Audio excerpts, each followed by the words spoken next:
back for News Talk. Dr. Stephen Cusin live in studio to talk about healthy alcohol levels and also a connection to dementia. Dr. Cusin, as always, thank you for joining us this afternoon. Good to see you. All right, so. Well, the good news is it's a bad study. It caused a lot of ruckus because it said there's a very strong association of alcohol, especially early onset dementia, before the age of 55 or 60. Okay. And it seemed huge, and also late onset dementia. But I think the study wasn't that good. It's been roundly criticized, but when I read it, I started to think about alcohol, healthy amounts, what are they saying nowadays? Sure. So the doctor's definition of someone who drinks too much is someone who drinks more than their doctor. Okay, that's funny. Yeah, and but there's another proverb that says there are more old drunkards than there are old doctors. Alcohol is a funny thing. We've been drinking alcohol for 15,000 years. It's part of religious ceremonies, rituals, celebrations, and just regular social stuff. But it can be a problem. It can be a problem. Doctors don't want to ask patients about it, and patients definitely don't want to tell doctors about it. So when there's a study like that, where it's based on people reporting the amount of alcohol they drink, they always underestimate it. And right. So you don't want to go to the doctor and say, yeah, I don't even know what a reasonable amount is, so I'm not going to set myself up for this. But like you said, you'll underestimate it. The only time I believe a patient, and maybe it's wrong, but this is a fact, if they tell me they don't drink at all, I tend to believe them. Or if they say I drink until I pass out, I believe them. Wow. Anywhere in between, I figure they're underestimating. So this is why the study is not good. Exactly. Because it's not accurate. Right. If a patient says, well, I have 5 drinks a day, and really they're having 10. But on record, 5 drinks a day cause dementia in that patient. So they tend to think that lesser amounts of alcohol cause these problems. Now, there is an amount of alcohol. It varies country to country.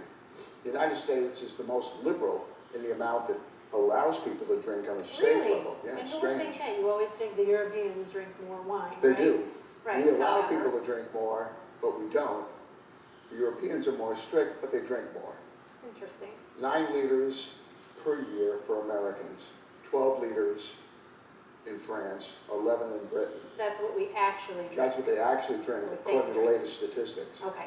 What's reasonable, in your opinion, as a health expert, for any person?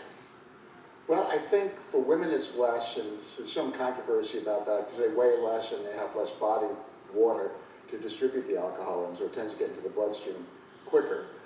But it's in grams. So the United States has 60 grams a day, which is a fair amount. That represents 4 drinks. Okay.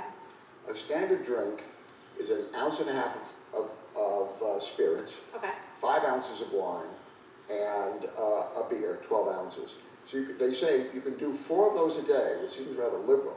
Yeah. But you can only do that to the point where you take a total of 14 drinks in an entire week.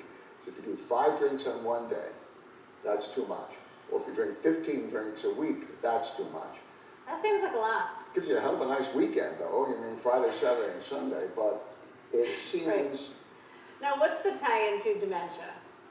The tie-in to dementia is alcohol does affect the brain's structure. Those studies have been done. But again, they're based on people's self-reported amounts of alcohol. But enough alcohol, if it's taken, does affect certain structures in the brain that may control memory and cognition and higher executive function, reasoning. Mm-hmm. I think it's wise to keep the amount low as you can, but it's a J curve. Mortality is actually higher for people who don't drink at all than it is for people who drink 1 or 2 drinks a day. But then you get 3, 4, 5, then it starts to really take off on a high slope. But where that amount is, whether it's 3 is too much or 4 is too much, it's quite controversial. So as we say with a lot of things, in moderation is best. But the trouble is we don't know what moderation is, so just take it easy. All right. Thank you, Dr. Cusin. As always, it's a pleasure to have you on. And coming up, we'll have the News Channel 2 Financial Report talking about Wall Street